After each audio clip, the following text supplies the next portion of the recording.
of 2015, the NRA announced that they believed that the law had become an unnecessary time tax on the handgun buyer and the dealer. Governor Walker signed the repeal of the 48-hour waiting period into law in June of 2015. Now, in this building, we talk a lot about policy in the theoretical, quite frankly. My colleagues on the other side of the aisle use terms like time tax to persuade people to support their bills. But for everyone who is here today, the bill that we are introducing is not about the theoretical or the theatrical. It's about saving lives.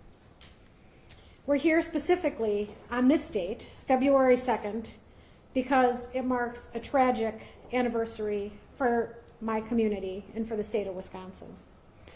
And in fact, for the Nosal family, who are generous enough to be with us here today. Extremely brave to be here today. On February 2nd, 2016, Caroline Nosal, at the age of 24, was murdered by Christopher O'Crowley on the east side of Madison. Caroline had bravely stood up for herself and for her co-workers who were being harassed by Christopher. When he was subsequently fired from his job, he learned that it was Caroline who had honorably stood up against his horrible actions. He purchased a gun on February 1st. He used it to murder Caroline on February 2nd, the very next day as she was leaving her job. I think back to the assembly floor for the debate of this legislation back in 2015. And I had my staff look this up because I wanted to make sure that I was remembering it correctly. One of the Republican authors of the bill explained that he had won a firearm at a banquet 50 miles away from his house, and he had to wait 2 days to pick it up. He was upset. He was upset because he had to wait, because he had to get permission, and he had to put an extra 100 miles on his car. That was the rationale and the reason for this policy at that time. It was not rooted in data, but it was born out of frustration and personal inconvenience. Now, most of us can't fathom the unimaginable sadness, the impossible sadness that the Nosals have endured over the past 6 years. And I am so very sorry for this tragedy. I remember clearly the first time that we met, and we held hands and we cried together. And we're here today for that exact same reason.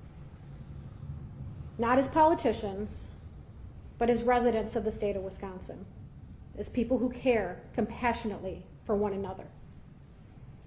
We're here to say that we can avoid senseless acts of violence. We can choose a safer path for Wisconsin. We can choose a society that supports people with good policy. Simply put, every Wisconsinite should have the freedom to live, work, and play without the fear of violence. Caroline was working hard. She was playing by the rules. She was planning for the future. She was working at a job where she was loved by people and where people loved her. She was standing up for her coworkers. She was doing everything we raise our children to do. And frankly, she should be here with us today. But instead, we're faced with what ifs. Nothing that we say today is going to take away what happened. Nothing we do today is going to fix the past. But we can choose together to create a better tomorrow. We can't accept weak excuses. We cannot accept time taxes as inconveniences. In reality, that little bit of extra time to allow people to cool down very likely would have saved Caroline's life. It could save the lives of potential victims of crimes of passion. It will save lives of people who are considering taking their own. This bill, it's about humanity. It's about compassion, and it's about seeing one another. It's about prioritizing lives over political talking points and personal inconveniences. Safety and security must continue to be our focus. And I am so proud to be able to have Dr. Nosal here with us, who's going to share a little bit of his family's story and why it is that we need this legislation.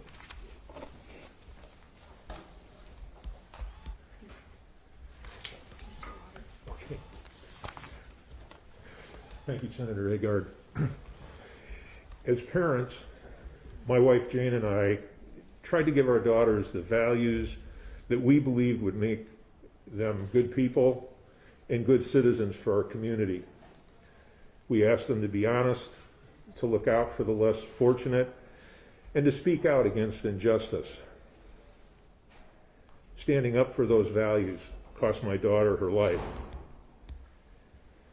My daughter's last words, according to her murderer, were, "Chris, I'm terrified right now. Chris, is that a gun?" But did this really have to happen? I don't believe so. As Senator Agard said, I'm a doctor. I'm a family doctor, and part of my job is based on preventing illness and disease, not necessarily the glamorous part of medicine. I'm the guy who tells you to take your medicine for blood pressure and cholesterol, asks you if I can help you stop smoking, and reminds the ladies to get a mammogram, and both the men and the women should think about screening for colon cancer.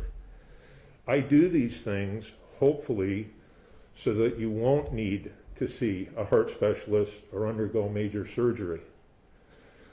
When I look at my daughter's murder, what could we have done to help prevent the tragedy rather than just punish the perpetrator? One possible solution that we're here today to talk about is the 48-hour waiting period to pick up a firearm.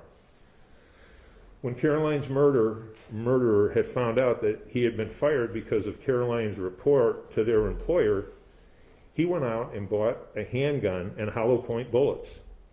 He went to a field to fire the weapon to see how it felt. He hid behind my daughter's car at the store, and when she came out of the store 6 years ago, he stepped out from behind the car and he shot her 3 times. And the last time was through her head.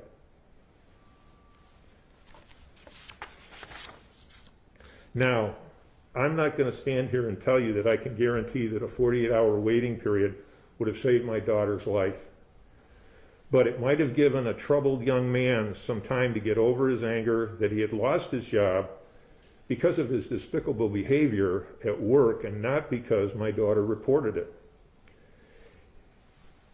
Instead, he was readily able to get a firearm so that his plans of revenge and suicide could be partially fulfilled.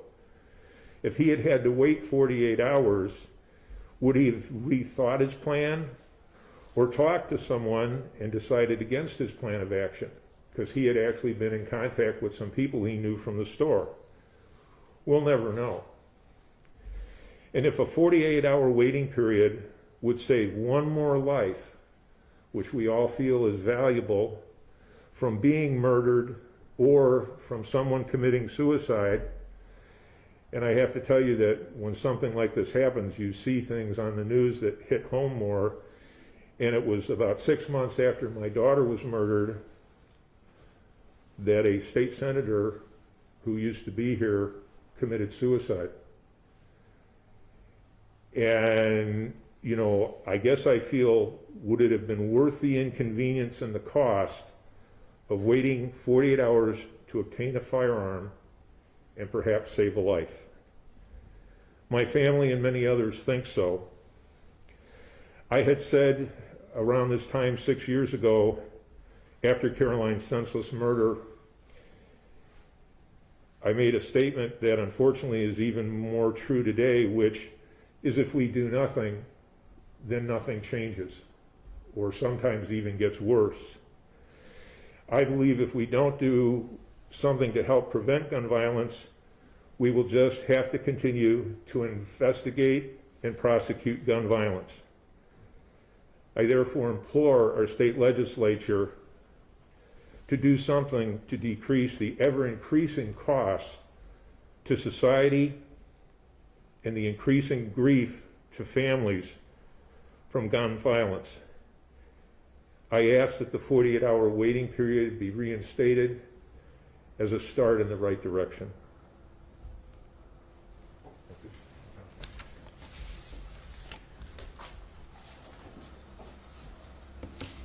Good afternoon. First, give an honor to God, who is the center of my life. Firstly, I want to thank Dr. Nosal for joining us here today and for sharing his story about his daughter so that all of us across the state of Wisconsin would be knowledgeable. My prayers are always with you, Dr. Nosal, and your family, and many families across the state that have encountered such a tragedy. I also want to thank Senator Agard for leading this effort in the Wisconsin State Senate. I am proud to join and lead this cause in the Wisconsin State Assembly. The 48-hour waiting periods are a common sense way to limit crimes of passion and keep our community safe.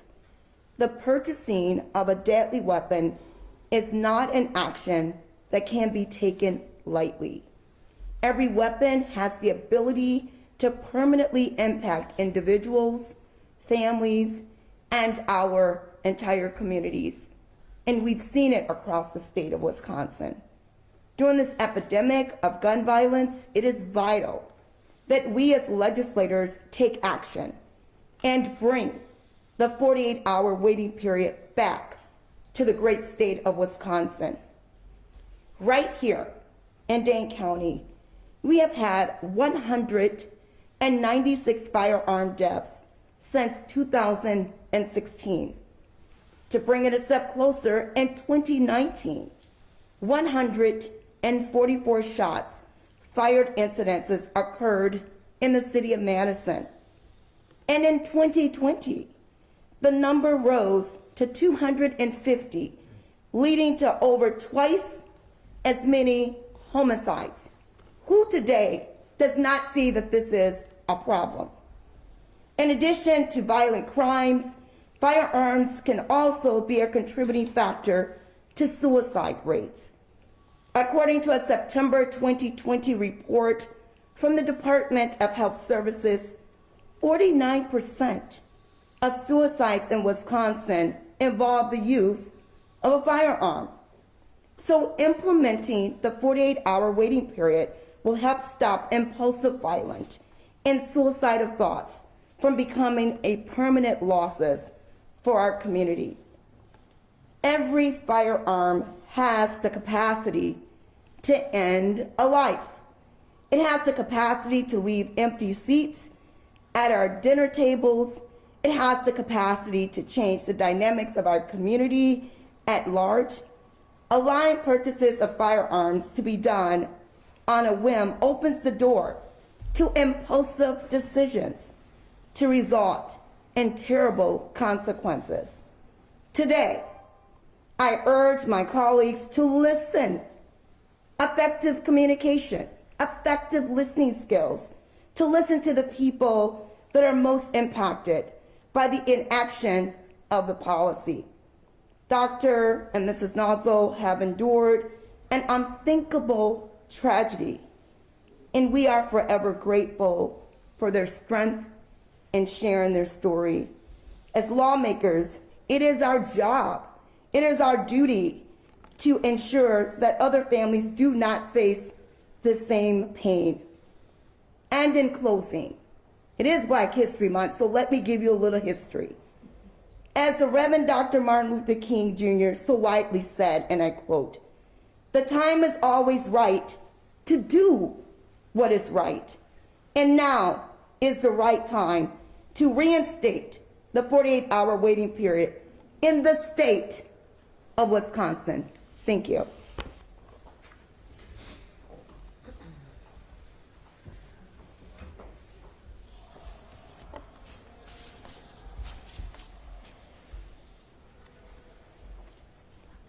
In closing, I want to thank Dr. and Mrs. Nosal for their strength in being able to share their story, and for my colleagues, a number of them who are here today with us, including Representative Stubbs, for being the assembly lead on this bill, and for the fact that so many of us are willing to stand on the front lines and continue this conversation. We know that it's not one piece of legislation that is going to solve the epidemic of gun violence in Wisconsin, but we need to start somewhere, and this is a pragmatic solution. This bill, for a quick overview, would reinstate the 48 waiting period for all handgun purchases in Wisconsin. It would require the sellers of federally licensed handguns to ask the DOJ to conduct a background check, and once that 48-hour period passes, after the required background check is completed, then this handgun could be turned over or transferred to the new owner. Today, I am here, and I believe we are all here, to honor Caroline with the introduction of this bill. I carry her memory with me every single day when I come into this building, and especially when I introduce legislation to prevent gun violence from continuing to occur in Wisconsin. We don't want any more families. As Dr. Nosal so eloquently said, even one life to be saved is a life worth saving. We cannot continue to stand idly by as our community members are murdered by senseless acts of gun violence. We cannot continue to stand by as so many people take their lives in complete suicide with guns. We need to have the courage and the political will to do the right thing. We are here to say that we can avoid these acts of violence in our state and in the future. In order to be a safer and more secure society, we must choose to support policies that save lives. Simply put, every Wisconsinite should have the freedom to live, work, and play without the fear of violence. We have the power to create a better and safer Wisconsin. We can do it. We do amazing things in this building, and we can do this. Thank you so much for being here, and we are happy to answer questions. I have more colleagues in the back if they want to come up to answer questions too, if there are any. And Are there any Republicans that are on board with this bill right now? So we have not hit send on the co-sponsorship memo, but I am hopeful that they are hearing more and more from their constituents that this is a priority, and it is our jobs to listen to them. They are our bosses. So I am hopeful that they are listening to their constituents and join us in this work.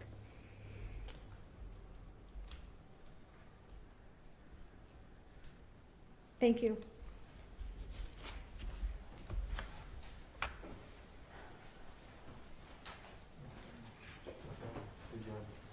Thank you. You did a fabulous job on it.